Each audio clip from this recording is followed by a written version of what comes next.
All right, I wanted to talk about my entry for Bangle Bowl. Now, I'm not eligible to win anything, but I did want to participate, and I was kind of playing around with different things.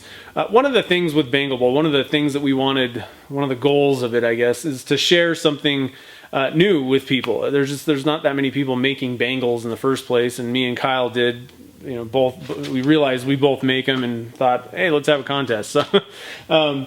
But the purpose is to kind of share knowledge about it, try something new, that kind of thing. So I make the metal core bangles already, and I did a video on that. But I kind of wanted to do something new. So I actually chose to do the segmented turning, which is something I've wanted to try out, you know, for a while. I just never, you know, did it. And Kyle had a great video, so I thought I'd give it a try and actually submit something segmented in the contest. Now, I also took it one step further. Well, I was planning to do that. After watching the drunken woodworker David Picciuto's awesome design with the magnets, it got me thinking it would be really sweet if somebody made one with a hinge and a magnet. So I'm kind of taking Kyle's thing and I'm taking David's thing and I'm merging those things with some new stuff that I'm doing. So that was one of the bangles I wanted to try out. Now, I made 3. I also wanted to see what this wenge, I just bought some wenge, and I wanted to see how it looked, and it looks fabulous. But this one turned out a little thin, so it wasn't definitely not going to be entered. It's tiger maple with wenge on the outside. Still looks good, but it's a little thin. This one I thought I was going to enter because it turned out really nice, but I've just decided to sell it instead because it's so nice. So the other problem was I really didn't want to cut this thing in half and risk it not turning out the way I wanted. So this one's yellow heart and wenge, and it's not going to be entered. It's pretty nice though. This is the one that I'm entering. So it's walnut with Baltic birch ply on the inside, segmented, and it's hinged with a magnet. So part of this video, I also wanted to kind of share something new. I'm going with the theme of new stuff. The way that I did this is I used a barbed hinge. Now, I just heard about these things from Shannon on Wood Talk Online. I don't know what episode it was, but somebody was asking about small box hinges, and he mentioned barbed hinges, which I'd never even heard of before.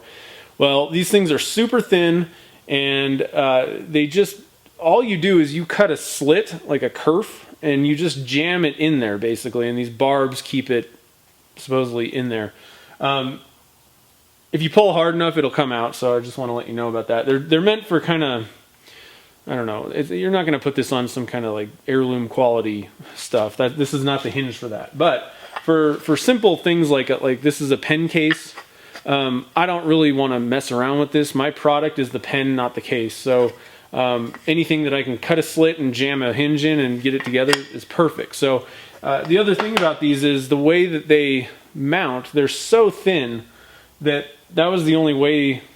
This is the only thing that I know of at this point that would have worked for this. So it's real thin in there. And what I did, here's the problem. I really don't know how you're supposed to cut the slit, so don't ask me. Now, if you know how you're supposed to do that the right way, do let me know, because I would love to find out. What I did was I just grabbed a Dremel by hand, and I'll cut some video in of this. I just held the thing like this and just Dremeled it, and it worked. Now, I was using a metal cutoff wheel, which is absolutely not the right thing to use. It was burning and smoking. That's not the best thing. Now, I also I bought another Dremel attachment. It's a diamond cutter. It didn't really work either, but what I did was I had it set up on the drill press. So it was just chucked up, and you get it the right height. I wasn't using it for the bangle. I don't really know of any other way to do these bangles than just to freehand it. But for these boxes, it's something I'm interested in trying. So you just get the bit set up, and you just kind of jam it in start it running and jam it in there. Now, again, that diamond wheel didn't work. So what you need is a really, really tiny thin blade, but I don't know of one available. Dremel's got one. I actually bought that too, but I'm taking it back because it only works. It doesn't attach to their normal arbors.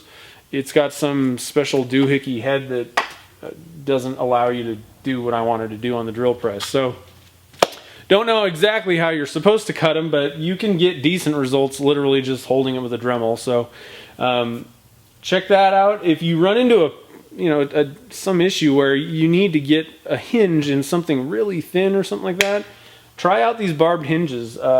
They're super quick too, like I said. Even messing around with a Dremel, all you do is you just cut a slit, and then you just literally jam it together. So real easy solution, quick. Check those things out if you want. And I just wanted to talk about Bangle Bowl a little bit. So Bangle Bowl is going on through October. We're taking entries until October 22nd.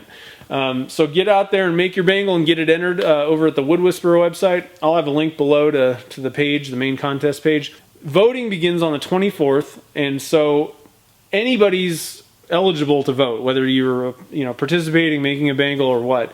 Voting's open to the public, so even if you're not going to make a bangle, go and check out the gallery and check out what's been submitted and vote on the best one. You don't have to participate to be involved, I guess. So check that out. Again, I want to mention the gallery. So once you've submitted your bangle, we're adding them to, there's 2 galleries at the bottom of the main contest page at thewoodwhisperer.com. Check those out. Again, the 2 categories are turned on a lathe and no lathe used. So we got galleries of each of those 2 categories set up. Check it out because there are already awesome designs. I mean, everything that's been submitted is just flat out awesome. So go and check out what people are doing.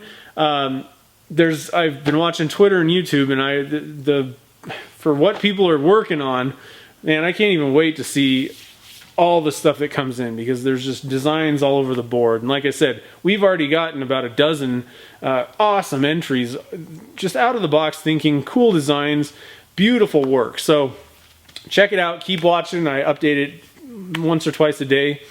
Other than that, I just want to thank the sponsors who sponsored, donated prizes for the Bangle Bowl contest. The top 3 winners are going to win something in each category.